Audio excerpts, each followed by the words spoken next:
Hola, buenas tardes. Me llamo Christopher Eldrett y esta charla tiene como título The Residence of Whitman in the Work of César Vallejo. Muchas gracias. César Vallejo's last book of poetry, España, aparte de mis decales, is a singular contribution to 20th century literature. Born from the deepest sense of crisis, both personal and public, this book bursts forth with what has proven to be a lasting tribute to the sacrifice of the Spanish Civil War, and a fundamental contribution to our understanding today of the agonía mundial that it embodied. In this fraught time, César Vallejo advocated quite simply for the side of life over death in this work. For both poets, individual sacrifice is profoundly connected to communal struggle. Vallejo held Whitman in high esteem from quite early in his literary career. As Jean Franco recounts, Vallejo's education as a poet began in 1915, when a group of students and writers began to meet together to read their own poems and those of the modernists, Whitman and others. The only literary magazine seems to have been Iris, founded in 1914 by José Eulogio Garrido, a member of the Trujillo Circle who introduced Vallejo to the poetry of Whitman, Verlaine, and Maeterlinck. For Vallejo, Whitman was a maestro that would mark him for life, holding him up as an example for European avant-garde poets. In 1929, Vallejo wrote for Lima's El Comercio newspaper, Walt Whitman es, sin disputa, el más auténtico precursor de la nueva poesía universal. Los jóvenes europeos, los mejores, se apoyan a dos manos en brisnas de hierba. Fuera de Walt Whitman, las nuevas escuelas europeas se quedan en la poesía de fórmula, al margen de la vida.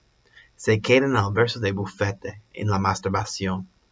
Los jóvenes europeos más interesantes se whitmanizan, tomando de Walt Whitman lo que de universal y humano tiene el espíritu norteamericano. Su sentido vitalista en el individuo y en la colectividad que empieza a tomar una hasta ahora desconocida preponderancia histórica en el mundo. In notes following Contra el Secreto Profesional, Vallejo highlights another aspect of his poetic affiliation with Whitman. La mecánica es un medio o disciplina para realizar la vida, pero no es la vida misma. Esa debe llevarnos la vida misma, que está en el juego de sentimientos, o sea, en la sensibilidad. Walt Whitman, Vallejo. Here, Vallejo equates the mechanics of his own poetry with that of Whitman. Rather than placing a limit on the potential of poetry to represent humanity, Vallejo writes that poetry should lead us to a deeper understanding of that humanity. These similarities are especially evident between Whitman's drum taps and Vallejo's España aparte de mis decales. And we speak of the shared context of civil war in the US and in Spain in which they were written. Indeed, these political events occupied a central position in the worldview of each author. As for Vallejo, he praised the popular uprising of the Spanish people during the Civil War in his article written from Paris in March of 1937. Por primera vez, la razón de una guerra cesa de ser una razón de Estado, para ser la expresión directa e inmediata del interés del pueblo y de su instinto histórico, manifestados al aire libre y como a boca de jarro. Por primera vez se hace una guerra por voluntad espontánea del pueblo, y por primera vez, en fin, es el pueblo mismo, son los transeúntes y no ya los soldados, quienes, sin coerción del Estado, sin capitanes, sin espíritu ni organización militares, sin armas ni capiz, corren al encuentro del enemigo y mueren por una causa clara, definida, despojada de nieblas oficiales más o menos inconfesables. Puesto así el pueblo a cargo de su propia lucha, se comprende de suyo que se sienten en esta lucha latidos humanos de una autenticidad popular y de un alcance germinal extraordinario, sin precedentes.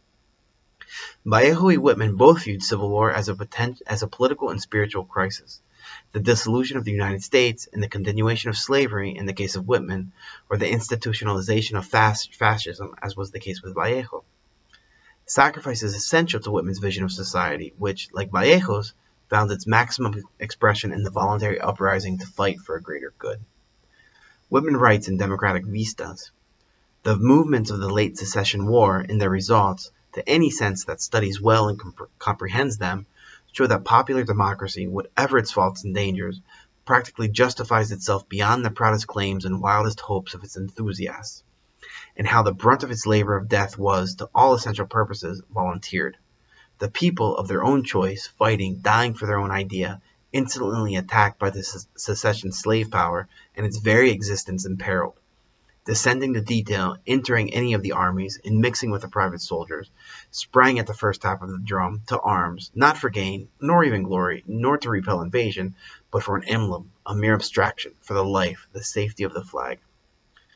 When reading this declaration, one cannot help but be struck by the similarities between Whitman's language and Vallejo's statement. Not only did the civilian populations in each case rise up spontaneously, they both did so in defense of a cause. Vallejo writes that these volunteers corren al encuentro del enemigo y mueren por una causa clara, definida, despojada de nieblas oficiales más o menos incompensables.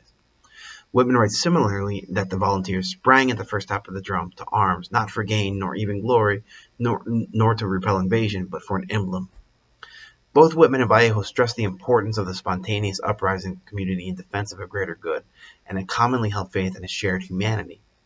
This multitudinous response to the cause of liberty is at the center of Whitman's Civil War poems. In Beat, Beat, Drums, the call to arms urges on this movement, its importance impelling all those who hear it onward towards sacrifice. The staccato rhythm of this poem is similar to that of Vallejo's Himno a los Voluntarios de la República. Both Marcha a Morir y Blow Bugles Blow being alliterative examples matching the cadence of an advancing army, accented on the first and final syllables of the verse. In each poem we find as well an exhortation to kill. For example, Whitman's invocation of the cannons, soon unlimbered to begin the red business, or Vallejo's Voluntarios, por la vida, por los buenos, matar a la muerte, matar a los malos. However, the strength of both drum taps and España parte de mi este cáliz does not come from an appeal to violence, but is rather deeply rooted in a call to sacrifice. As Alan Smith writes, estamos hablando de las representaciones de morir y no de matar. Like Vallejo, Whitman identified his poetry with participation in the war, and both poets focus on death for the greater good while still acknowledging the innate humanity of the enemy. After his command to kill in Himno a los Voluntarios de la República, Vallejo adds, hacedlo por la libertad de todos, del explotado y del explotador, por la paz indolora. It would be difficult to find a clearer statement of faith in the midst of war. Vallejo, like Whitman, is contributing to the betterment of all humankind through his support for the Republican cause. There is no attempt to foment division or increase hate in these poems, but rather an emphasis on shared humanity and the transcendental nature of sacrifice, as Whitman writes in his poem Reconciliation. For my enemy is dead, a man divine as myself is dead. The focus on death for the greater good is apparent in the poems of both authors. A few examples will suffice to show this awe with which they treated this subject. In Pioneers, O Pioneers, Whitman writes, on and on the compact ranks, with ascensions ever waiting, with the places of the dead quickly filled. Through the battle, through defeat, moving yet and never stopping, pioneers, O pioneers. The dreadful sacrifice is repeated later in the same book, in the poem The Artilleryman's Vision. I see the gaps cut by the enemy's volleys, quickly filled, up, no delay. Vallejo's Himno a los Voluntarios de la República contains a strikingly similar image. Obrero, Salvador, Redentor nuestro, perdónanos, hermano, nuestras dudas. Como dice un tambor al redoblar en sus adagios, que jamás tan efímero tu espalda, que siempre tan cambiante tu perfil. The first two lines of the stanza invoke the religious language of the Lord's Prayer, now placed in the context of the Spanish Civil War. In this case, it is the worker, the volunteer combatant, who will die for our salvation and to whom we are indebted. The image of ephemeral backs and changing profiles reminds us of Whitman's marching troop, accompanied by the sound of a beating drum, a continuous line of volunteers rushing to fill the gaps left by their fallen comrades.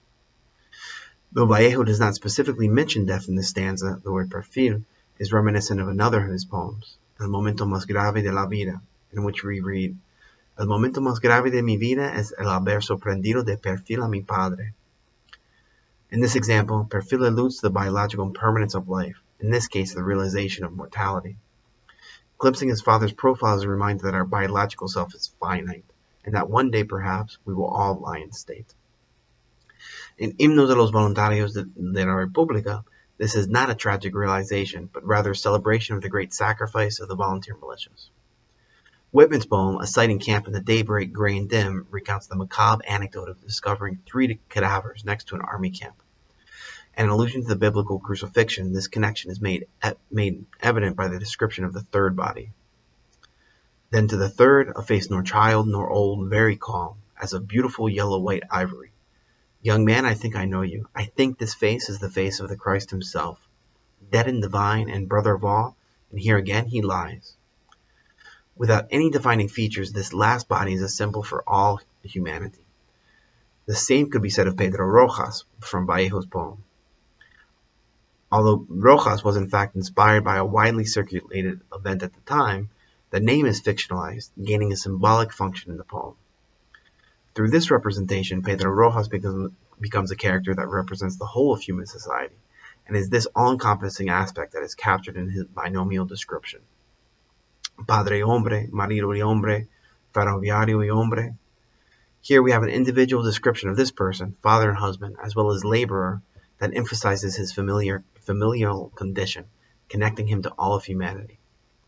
His death can therefore be seen as a sacrifice, a comparison to Christ, and a comparison to Christ becomes explicit in the last stanza, when Pedro Rojas effectively comes back to life. In Whitman's Hymn of Dead Soldiers, the last stanza reads, "Give me exhaustless, make me a fountain, that I exhale love for me wherever I go, for the sake of all dead soldiers." In each example, the death of a soldier exerts a force that does not cease with the corporeal body. Thus, in the death of Pedro Rojas, a volunteer militiaman, shows that death in such a violent conflict is necessarily tragic, but also an essential aspect of the redemptive character of sacrifice. It is not lightly that Vallejo employs the imagery of martyrdom, nor is it based on a dogmatic faith. Instead, this is a powerful language that, while conceding the terrible cost of war, does not give up hope. The discovery of a manuscript of Vallejo's poem, Al revés de las aves del monte, shows that he was in fact working on the poems of España, Parte de mi este cáliz, simultaneously with at least some of the poemas de París. Thanks to this information, there can be no doubt that Vallejo was indeed pondering Whitman's prophetic voice at the time of the Spanish Civil War.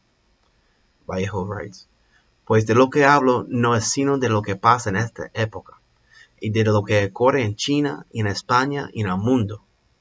Walt Whitman tenía un pecho suavísimo y respiraba, y nadie sabe lo que él hacía cuando lloraba en su comedor. In this example, the reader can perceive a communal humanity, and in this regard, the poem mirrors the political perspectives of the majority of the poems of España, Parte de mi este cáliz. Stephen Hart comments, "La descripción de Walt Whitman como llorando en el comedor revela un argumento importantísimo del poema. Está implícito que los poetas que parecen inmersos en la causa popular también sufren desgracias personales y domésticas. Resulta obvio que Vallejo está hablando de sí mismo y no solamente de su admirado Walt Whitman." This is not the only instance of Vallejo invoking an author in his poetry. A case in point is Himno a los Voluntarios de la República, in which a list of authors is compiled. Calderón, Cervantes, Quevedo, a trope that calls to mind Whitman's characteristic use of catalog. Vallejo's list terminates with an aside, written between parentheses, also common throughout Whitman's poetry. Vallejo writes, "Todo acto o voz genial viene del pueblo y va hacia él, de frente o transmitidos por incesantes brisnas." Vallejo's brisnas strongly suggests Whitman's Leaves of Grass, here used while invoking communal humanity, a central theme of both Whitman's poetry and Vallejo's España, Aparte de mi este cáliz. As the title of Vallejo's book bespeaks, in the image of crying Whitman it reinforces, it was inevitable that the poet was at times overcome with hopelessness. As Jean Franco explains, in the face of these events, the poet seems powerless. Even Whitman's generous collective vision is only that of a private individual. By implication, Vallejo suggests the inadequacy of poetry, of the rhetoric of sincerity or grandeur or mad intoxication. We do not deduce from this that he believed in some eternal human nature, but rather that he realized how brutally difficult change was and how little the sincerity of the vision of poetic utopias could prevail. He could neither elevate his individual opinions and style to the status of prophecy, nor would he simplify the horrifying dangers that face the human state. Vallejo's poem Los Nueve Monstruos assimilates this double perspective, the public and the private, also found in Whitman's voice. The manuscript of this poem appears with the date 5 November 1937 crossed out, having been extensively revised at some later unknown date, and it is therefore contemporaneous with Spain's civil war in the poems of España, aparte de mí este cáliz. The first word of this poem is the English language pronoun I. Americo Ferrari writes that this is un error de mecanografía. This seems unlikely, however, since the manuscript of this poem shows extensive revision and Vallejo never corrected the I. Indeed, this is surely a reference to Walt Whitman. The poem has as its subject the suffering inherent to life, brought into sharp focus by a time of war, as well as the poetic process itself, the title being a reference to the 9 muses from Greek mythology. The line, ya no puedo con tanto cajón, is biographical, since, as Antonio Marino notes, Vallejo iba guardando todos los poemas, cuentos, novelas y obras de teatro que fueron rechazados por los editores. Todo texto es una universalización del espacio del dolor. The first stanza of the poem mentions la función de la hierba purísima, el dolor, 2 veces. Another reference to Whitman and an answer to his famous question from Song of Myself, what is the grass? Again, just like other poems we have seen, especially A través de las aves del monte, Vallejo is identifying himself as a poet with Walt Whitman.